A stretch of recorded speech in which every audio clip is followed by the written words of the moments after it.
तो सोमवार 10 जुलाई की शाम का आप सभी को नमस्कार।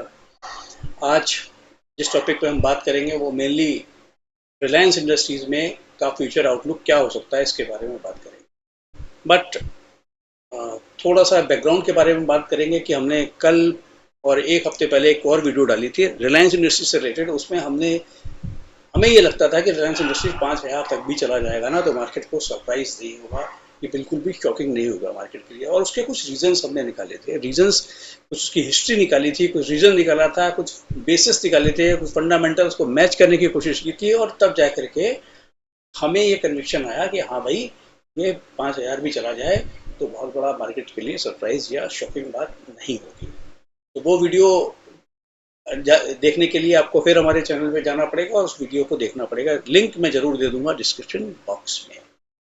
एक और बात कल हमने की थी कि मार्केट को लेकर के जो हमने एनालाइज किया था। देखो, हम डेटा को एनालाइज करते हैं ना तो चीजें सही समझ में आती हैं। हवाबाजी में जब हम बात करते हैं ना अंदाजे से, अपनी कन्विक्शन से, तो चीजें उतनी सही नहीं हो पाती। कल इंडेक्स ऑप्शन के अंदर फ्राइडे वाले दिन 32,000 करोड़ की खरीदारी की थी। जिस हिसाब से मार्केट कल गिरा था, तो गिरते हुए मार्केट को देख करके और मार्केट का बिहेवियर को अगर समझने की कोशिश करें तो देख करके यही लगता था कि भाई ये तो पुटेबाई करी है एफआईआई ने और मार्केट को गिरा देंगे, यही लग रहा था। लेकिन जब डेटा में घुस करके उन डेटा की डीप स्टडी की, ठीक से समझने की कोशिश की, तो चांसेस ये लग रहे थे, बहुत ज्यादा चांसेस ये लग रहे थे कि यार पुटे तो खरीद ही नहीं सकते, इन्होंने कॉल ही खरीदी। और आज का अगर मार्केट देखें, आज का स्क्रीन देख करके ये चीज सच होती हुई भी नजर आई कि भाई कॉल ही खरीदी होंगी और तभी मार्केट रहा ऊपर, जबकि सारा माहौल आसपास का खराब था। अब रिलायंस की वजह से ऊपर था, ये क्यों ऊपर था, ये सब चीजें छोड़ दो आप। ये तो कोई ना कोई बहाना बनी जाता है कि अगर ऊपर था तो इस वजह से हो गया था ऊपर। लेकिन भाई जो बड़े प्लेयर होते हैं, जो बहुत ज्यादा पैसे डालते हैं, उनको अंदाजा हमसे बहुत ज्यादा होता है और वो उसी हिसाब से काम करते हैं। और तभी इसीलिए छोटा इन्वेस्टर, रिटेल इन्वेस्टर बेवकूफ़ बनने के काम आता है और बेवकूफ़ बनाने का काम वो करते हैं। तो उनके डेटा को अगर अच्छे से पढ़ें तो हमें क्लू मिल जाता है कि भाई क्या किया होगा। तो हमारा हमें कुछ नहीं मालूम था डेटा पढ़ने से पहले। हमें तो मोटा मोटा ही लग रहा था पुट खरीदी होंगी, लेकिन डेटा पढ़ा तो पता चला जी वो निकली सारी कॉलें, मतलब कॉल पे भरोसा बढ़ गया और वैसा ही मार्केट बनता आज नजर आया। तीसरा एक वीडियो ने डाला था केमिकल सेक्टर के ऊपर। अब केमिकल सेक्टर के सारे स्टॉक ऐसे लग रहे हैं कि भाई काफ़ी पिट चुके हैं और वैल्यू बाइंग यहाँ से आनी चाहिए और ये तो बहुत अच्छे हैं। लेकिन जब हमने कल उसकी स्टडी करी तो लगा कि भाई इसमें तो एफआईआई पार्टिसिपेट ही नहीं कर रहे हैं और सच एंड सच रीजंस, वो सच एंड सच रीजंस क्या हो सकते हैं वो उस वीडियो को जाके आपको देखना पड़ेगा। तो आपको पता लगेगा कि भाई किन रीजंस की वजह से आज ही मार्केट में नजर आ गया कि केमिकल स्टॉक्स का क्या हाल हुआ। आप एक एक करके सारे केमिकल स्टॉक्स को देख सकते हो कि कैसा रहा उनका बिहेवियर। तो वापस रिलायंस के ऊपर देखो, रिलायंस के अंदर दो बड़ी खबरें थी, इसका जिक्र हम कल अपने वीडियो में कर चुके हैं। शॉर्ट में बात कर लेते हैं कि भाई एक तो जो इनका रिटेल वाला बिजनेस है उसमें जो नॉन प्रोमोटर्स होल्डिंग है उनको वो कैंसिल करके 1362 रुपये हर शेयर होल्डर को एक शेयर के बदले में दे रहे हैं। एक तो बात ये थी। अब ये कैसे कर रहे हैं, क्या कर रहे हैं, वो सब जानने के लिए आपको उस वीडियो में जाना पड़ेगा। दूसरी जो खबर थी, दूसरी जो बड़ी खबर थी वो ये थी कि भाई इनको अप्रूवल मिल गया। अप्रूवल किसका मिल गया कि इसका इसकी डेट आ गई, 20 जुलाई की डेट अनाउंस हो गई कि डीमर्जर की, जियो फाइनेंशियल का जो डीमर्जर होना था इसकी डेट अनाउंस हो गई। और इससे एसोसिएटेड खबर जो ये भी थी कि भाई जेपी मोर्गन और जफरीज सेंट्रम बुकिंग वगैरह ने 150 से 190 के बीच का इसकी वैल्यू निकाली है। तो ये बात थी।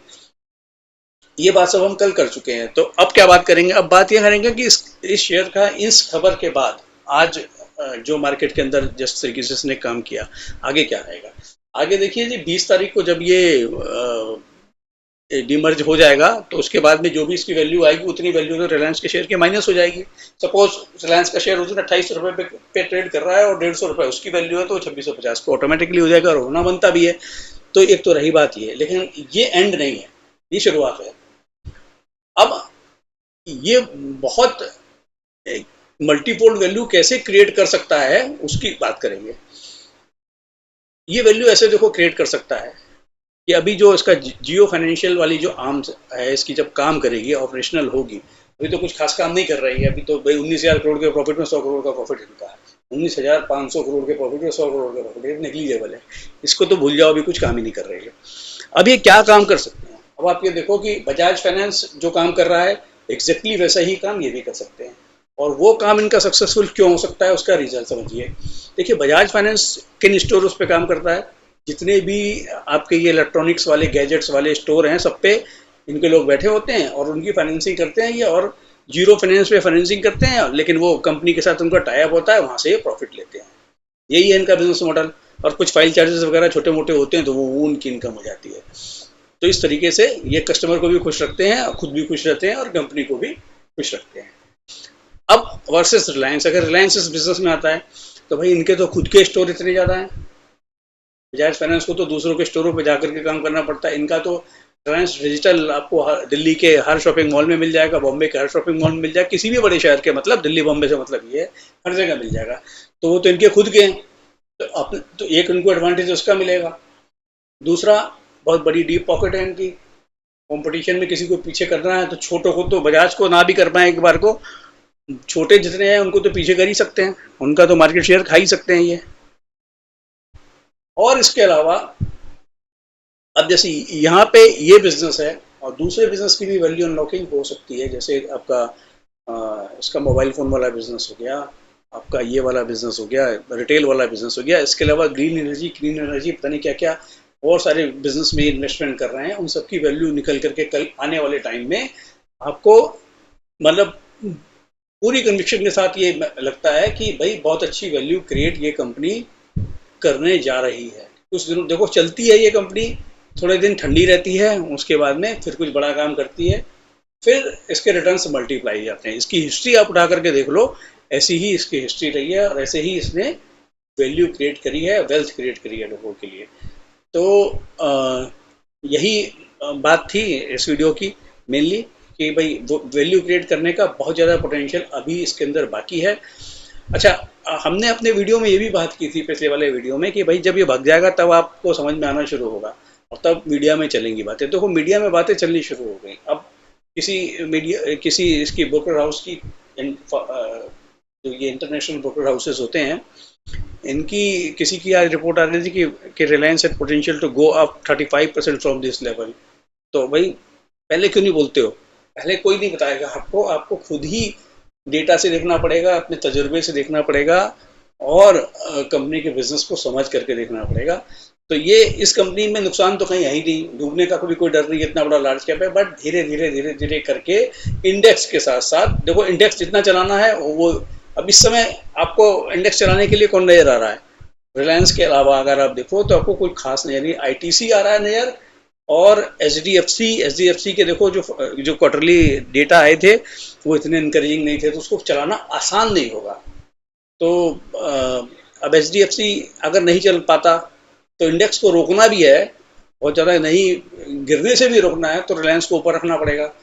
आईटीसी को ऊपर, आईटीसी काफ़ी कुछ चल चुका है, लेकिन ठीक है उसमें और पोटेंशियल है ऊपर चलने का। मतलब हैवी वेट्स की अगर बात करें तो थोड़ा एलएनटी चलाओगे तो इस तरीके से, लेकिन इसका चलना बहुत ज़रूरी है। तो इसको, वही जो मैंने पहले वीडियो में बात की थी, इसको चलाने के तो 100 बहाने हो सकते हैं।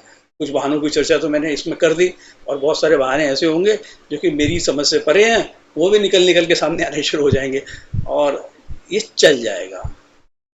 तो सोच समझ करके आप अपने पोर्टफोलियो में इसको लेना चाहें तो अपने फाइनेंशियल एडवाइजर से सलाह लें और अपना डिसीजन लें इसके बारे में। तो तो रिलायंस के ऊपर ये नया अपडेट हमारी तरफ से। आपको वीडियो कैसा लगा कमेंट बॉक्स में बताइएगा। चैनल को सब्सक्राइब नहीं किया है तो सब्सक्राइब कर लीजिएगा, और वीडियो को लाइक शेयर भी आप कर सकते हैं अपनी इच्छा अनुसार। Thank you very much.